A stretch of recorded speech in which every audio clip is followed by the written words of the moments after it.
I'm Jonathan, and today I'm going to show you vegetables. Now before you close this video and go watch something else, hang with me for a minute because I really feel like people don't eat enough vegetables, including myself, and I love vegetables. So spring's here, it's almost summer really here in Florida, so I'm going to show you some really easy, delicious roasted asparagus. Then I'm going to saute some yellow squash, put that together with some other vegetables and couscous, and we're going to make a really great side dish that would be fantastic to accompany an entree or even by itself as sort of a little salad. And if you've never heard of couscous or never had it, stick with me on this one. It's one of my new favorite grains, and I have a feeling that I'll be exploring some of these with you as the weeks go on. So that's enough of me blabbering about this. Let's get cooking. Okay, we're going to do the asparagus first. Not only is roasted asparagus super duper good, it's also really easy, and I'm going to show you very basic sort of recipe how to do it, and then once you master the basic technique, then you can start adding your own flavors and experimenting with your own ways, but this is a very solid way to do it. First thing you've got to do though is set your oven to 400 degrees. So obviously the first thing you're going to need is some asparagus. I've only got 2 spears here because I've pre-prepped the rest of it, so I can just show you what we got to do with these. Some garlic, probably about 2 or 3 cloves, and we're going to mince that up. And some oil. I have olive oil here, but any sort of neutral flavored oil will do just fine.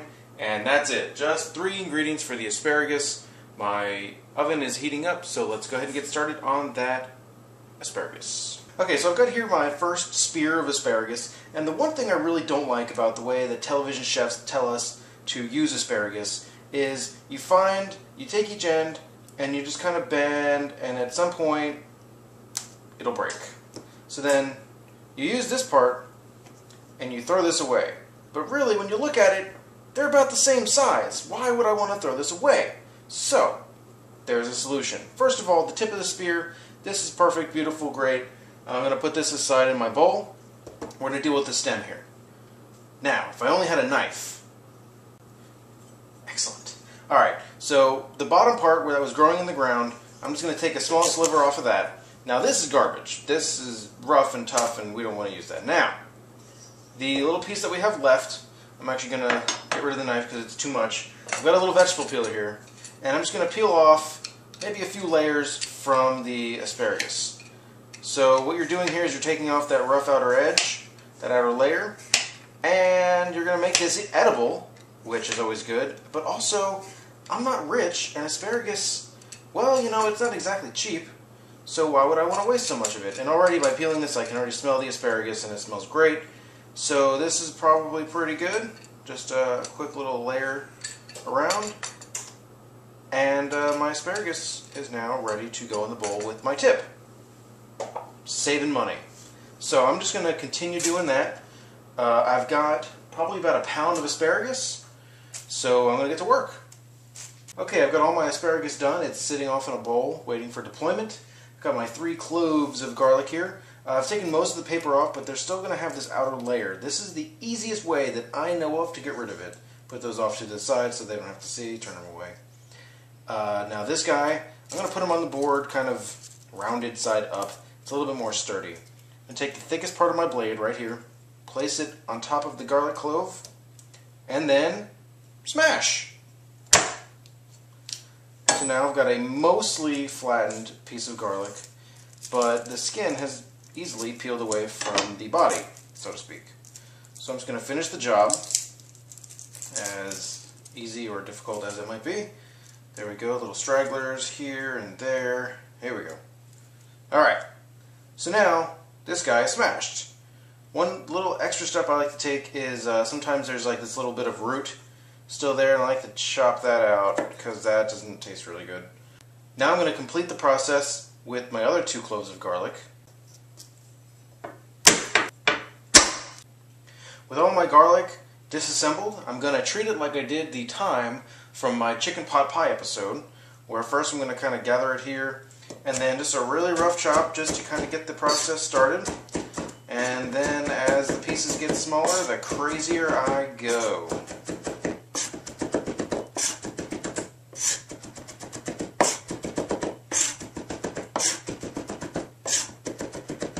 Be very careful if you decide to use your finger like I am to get the garlic off of the knife. You definitely don't want to cut yourself. We continue.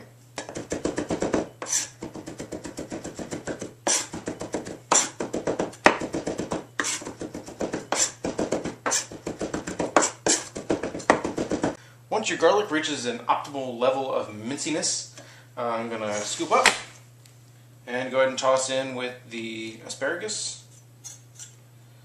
I'm going to toss some oil there in a second, but right now I'm going to wash my hands and meet you right back. Okay, with the garlic and asparagus in the bowl, I'm going to go ahead and add some oil. Again, my olive oil, probably about 2 tablespoons. And then I'm going to do some kosher salt, of course. Probably got maybe a tablespoon there total. Maybe I'll add a little bit more so I have a tablespoon. And then some fresh black pepper, of course. And that's it. All you need to do now is toss to combine. Just to make sure everything is coated with the oil and the garlic and the salt and pepper.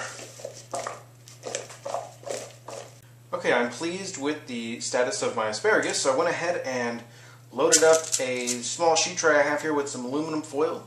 I'm going to go ahead and dump the asparagus right on top. Yours doesn't have to be so dainty, but if it is, it doesn't matter. I've got a lot of stuff left in the bowl. I'm going to organize this into a single layer, and then I'm going to dump the rest of the garlic and oil and stuff right on top and make sure you get as much flavor into this as possible. Okay, with this all organized and garlicky, and it smells really good, my oven is ready to go, so I'm going to go ahead and toss this in. Okay, the asparagus just went in the oven. Now I'm not going to tell you how long it's going to take because I can't tell you what kind of asparagus you have. Yours might be thicker than mine, or thinner, smaller, taller. Regardless, after probably about 10 minutes, with a heat-proof glove and some tongs, and I'm going to go in there and just kind of toss all the asparagus around and make sure the heat's hitting it evenly, and the oil and the garlic have time to make sure that everything is coated and is really going to taste great.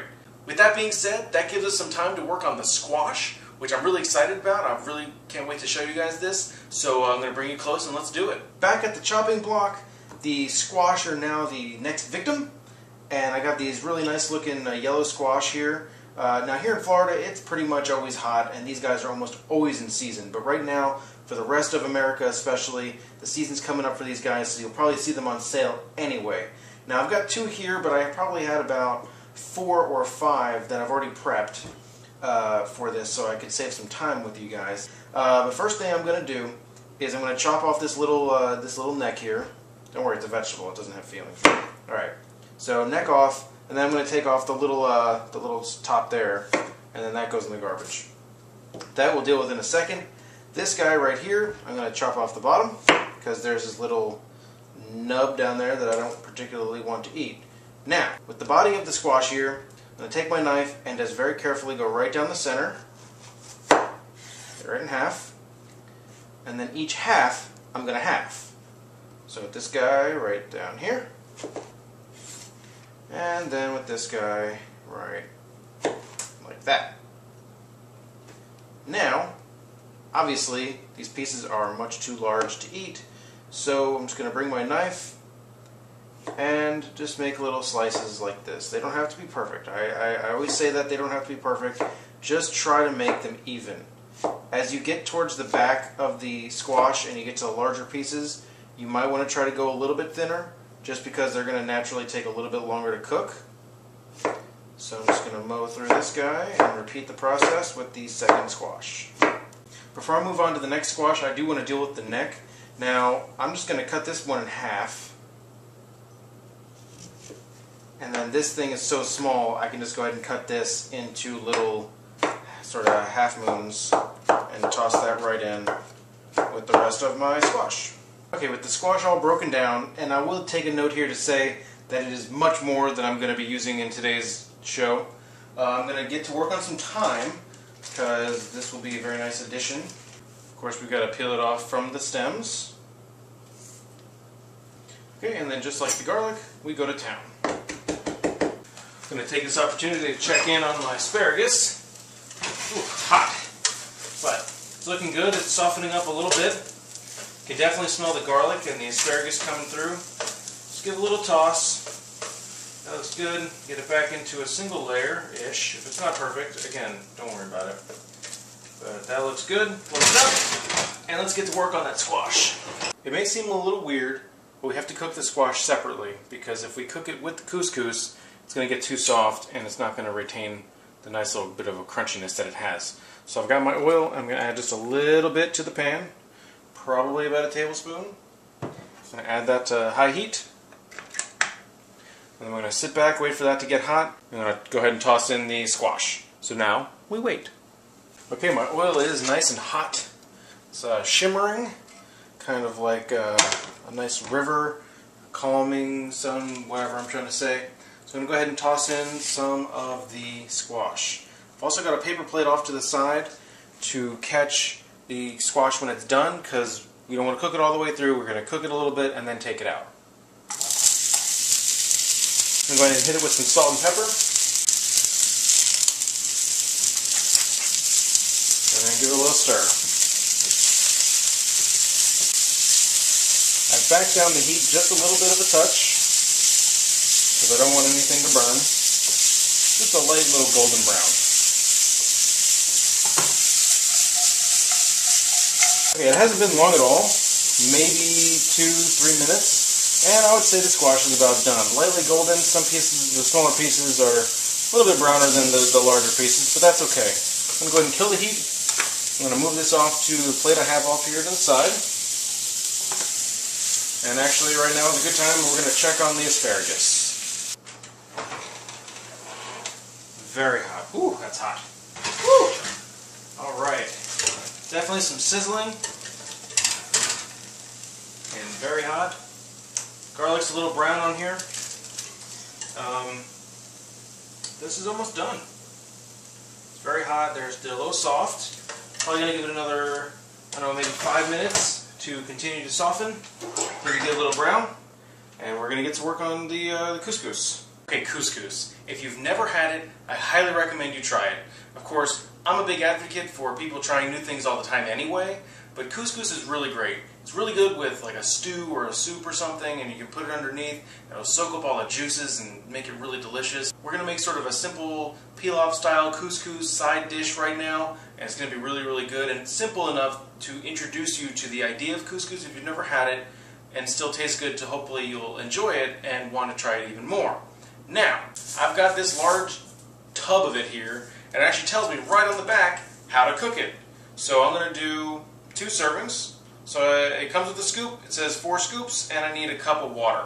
Now, I don't really want to use another pot on my stove, so I'm going to get a measuring device, like a Pyrex, and I'm going to fill it up with the water and put it in the microwave and bring that to a boil in there. Meanwhile, I've got my smallest saucepan here on medium heat, and I'm going to add just a touch of oil, maybe 3/4 of a tablespoon, like 2 teaspoons.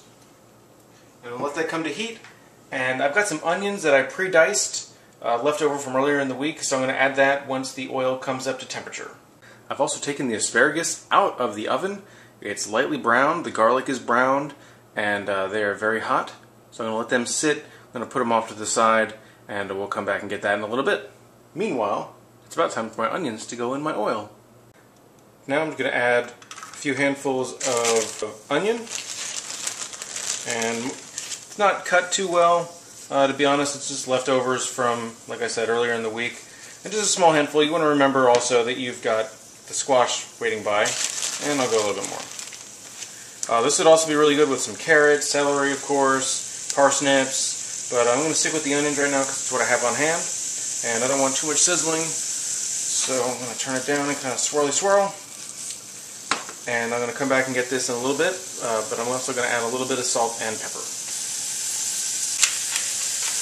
After the onions have been cooking for probably about a minute, I'm going to add in the thyme that I chopped. Bam! Oh, am I allowed to say that? I don't know, who cares. I'd also add some garlic probably right about now too if I had any left over from the asparagus. But I don't, so no big deal.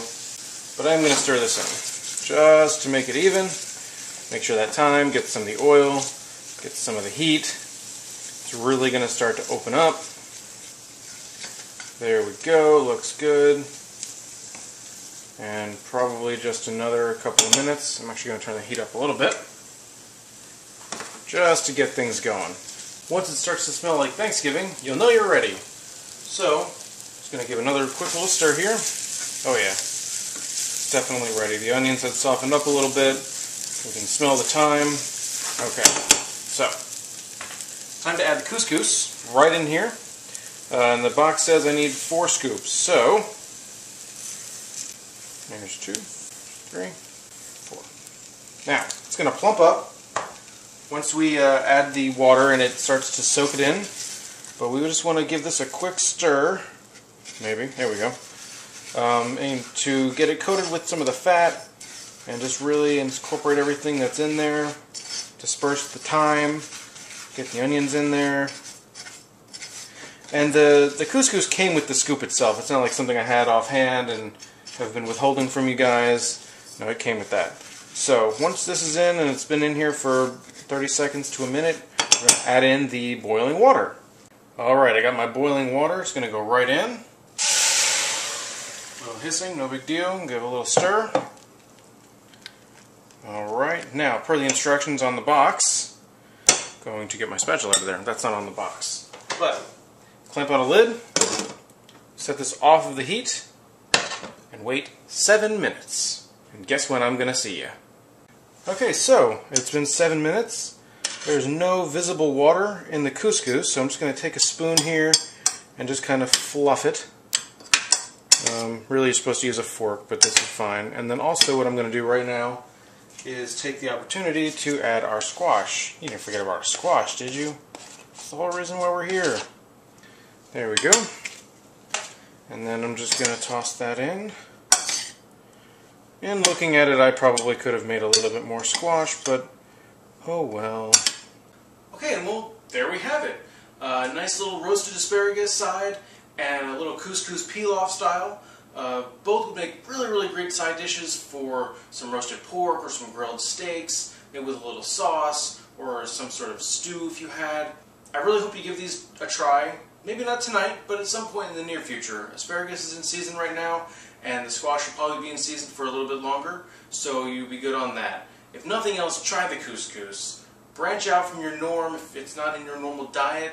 I think you'll really like it, and it's very flavorful by itself, but also it invites other flavors to it, so you can kind of go crazy with it and start experimenting. But thanks for joining me today. Again, I'm Jonathan. This has been Tasty Techniques. I'll see you next time. Please subscribe to the channel. View my old videos if you haven't seen them. Go ahead and comment down below. Let me know what you think, and I'll see you in a couple weeks.